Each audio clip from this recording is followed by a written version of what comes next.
Perusahaan yang bergerak di bidang produksi pakaian jadi berkualitas tinggi ini didirikan oleh Sukanta Tanujaya dan Sunyoto Tanujaya dengan nama PT Great River Garments Industries pada tahun 1976. Perusahaan memproduksi antara lain pakaian anak-anak, pakaian pria, jeans dan celana panjang serta woven label. Perusahaan ini beberapa kali mengganti nama, yang awalnya dinamakan PT Great River Garments Industries, kemudian pada 1992 berganti nama menjadi PT Great River Industries. Kemudian pada 1996 berganti nama lagi menjadi PT Great River International Tbk. Awal pendirian perusahaan ini memperoleh banyak penghargaan internasional antara lain Indonesia Best Managed Company from Asia Money Magazine untuk kali kedua. Kemudian sertifikasi ISO 9002 pada tahun 1997 untuk quality management. Serta lisensi yang ditangani oleh perseroan mencapai lebih dari 30 merek internasional. Kronologi kejadian. KAP Johan Molanda dan rekan dipercaya untuk menjadi auditor PT Great River International terbuka sejak tahun 2001. Namun mulai tahun 2002, PT Great River International mulai mengalami kesulitan keuangan dengan mengajukan permohonan penundaan pembayaran utang, PKPU, ke Pengadilan Niaga. Kasus GRI berawal dari terjadinya gagal bayar obligasi yang diterbitkan oleh PT Great River International sekitar bulan Juli hingga September tahun 2004. Semenjak mengalami gagal bayar, PT Great River Indonesia kesulitan untuk mencari calon investor. Akibatnya perusahaan mengalami kesulitan arus kas dan gagal membayar utang dan obligasi. Agustus tahun 2005, Badan Pengawas Pasar Modal, Bapepam, menyidik akuntan publik yang mengaudit laporan keuangan PT Great River International terbuka. Ditemukan adanya indikasi kesalahan dalam audit laporan keuangan yang dilakukan oleh akuntan publik Justinus Aditya Sidarta. Menteri Keuangan RI membekukan izin akuntan publik Justinus Aditya Sidarta selama 2 tahun.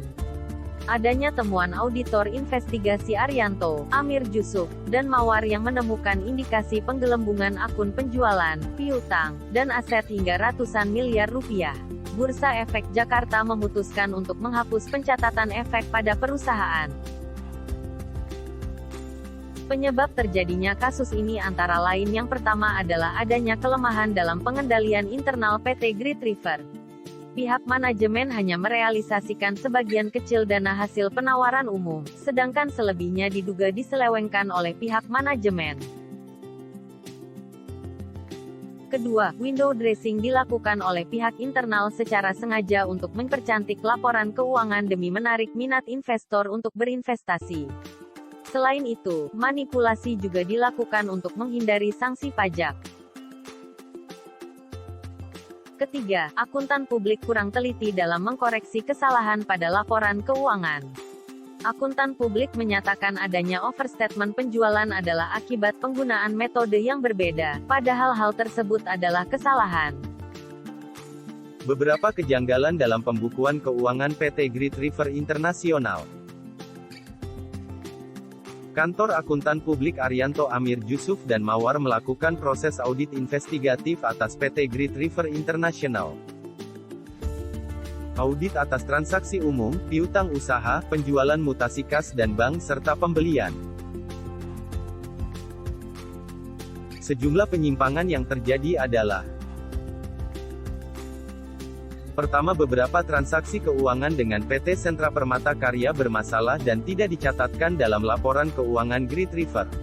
Ada piutang usaha senilai 116,1 miliar rupiah yang tidak didukung bukti transaksi dalam pembukuan Great River tahun 2003 sampai 2005. Selanjutnya, utang jatuh tempo Bali Company sebesar 1,1 juta US dollar yang telah dibayarkan kepada Great River namun tidak dicatat dalam pembukuan perusahaan.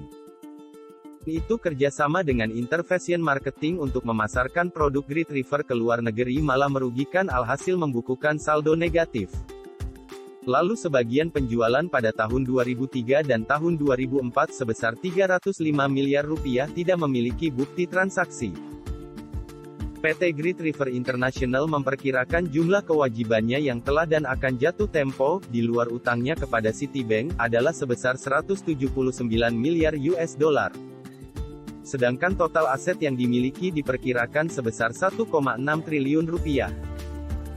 PT Great River International membukukan laba bersih sebesar 1,23 triliun rupiah per September tahun 2002 melonjak dari periode yang sama tahun sebelumnya yang mana membukukan rugi bersih sebesar 11,298 miliar rupiah. Akibatkan dampak yang material bagi perusahaan dan pihak lainnya. Pertama, akibat kasus ini PT Great River mengalami kesulitan arus kas, penghapusan pencatatan efek di Bursa Efek Indonesia, serta memiliki kewajiban pada CV Duta Gemilang, PT Jam Sostek, dan Bank Mandiri yang totalnya hingga ratusan miliar. Yang kedua, akuntan publik Justinus Aditya Sidarta dibekukan keanggotaannya dari Ikatan Akuntan Indonesia Kompartemen Akuntan Publik selama 2 tahun. Kasus ini juga ikut mencoreng reputasi KAP, Johan Malonda dan rekan. Ketiga, Great River memiliki kewajiban yang telah jatuh tempo sebesar 34 miliar kepada karyawan. Namun hak karyawan ini tidak diberikan karena penghentian kegiatan operasional akibat tidak adanya modal kerja. Keempat, negara merugi sebesar 315 miliar, yang berasal dari akumulasi dari pembelian obligasi senilai 50 miliar, pemberian fasilitas kredit modal kerja, dan kredit investasi kepada PT Great River sebesar 265 miliar rupiah.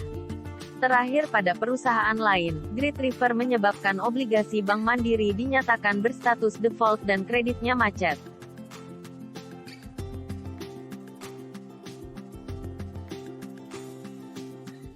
Berkaitan dengan hasil laporan audit atas laporan keuangan konsolidasi perusahaan Great River International tahun 2003, maka pelanggaran terhadap prinsip etika profesi akuntan yang dilakukan adalah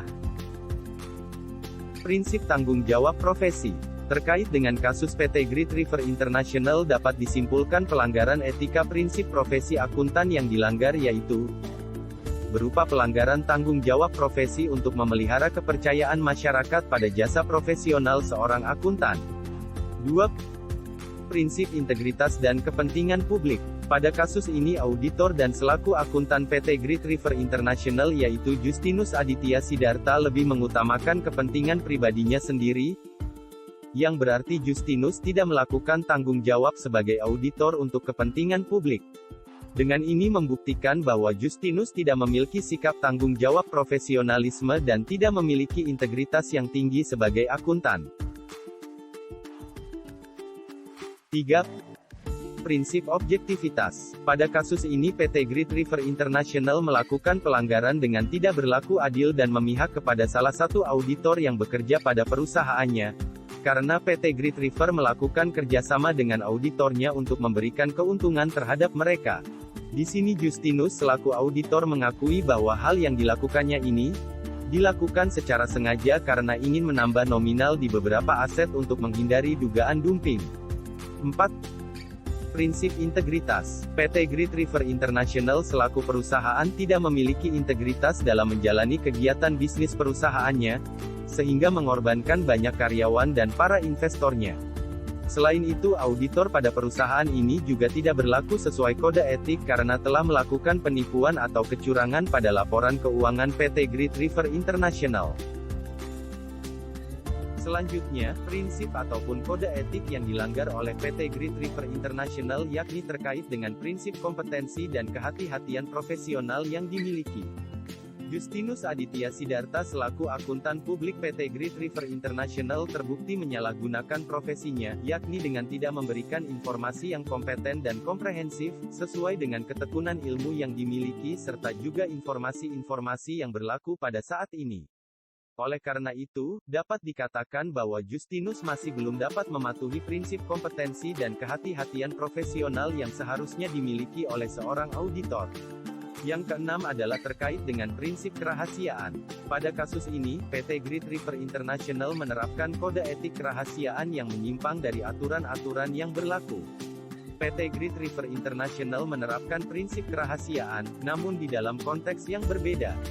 Kerahasiaan yang diterapkan ini tidaklah menguntungkan pihak klien, tetapi malah terjadi sebaliknya.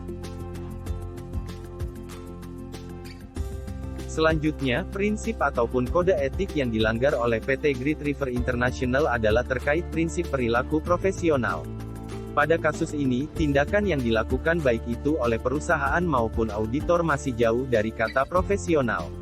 Auditor dari PT Great River International tidak menerapkan prinsip profesionalitasnya seperti yang seharusnya dilakukan oleh seorang akuntan. Ketidakprofesionalan ini digambarkan melalui tidak adanya rasa tanggung jawab yang dimiliki oleh auditor kepada para kliennya. Dan yang terakhir, prinsip ataupun kode etik yang dilanggar oleh PT Great River International adalah terkait dengan standar teknis yang dilakukan. PT Great River International seharusnya menerapkan standar teknis yang relevan dan bersifat profesional. Pada kasus ini, Justinus selaku auditor belum menerapkan etika profesinya serta memberikan jasanya dengan baik kepada kliennya, yakni dengan tidak memberikan jasanya secara relevan atas pemeriksaan laporan keuangan PT Great River International.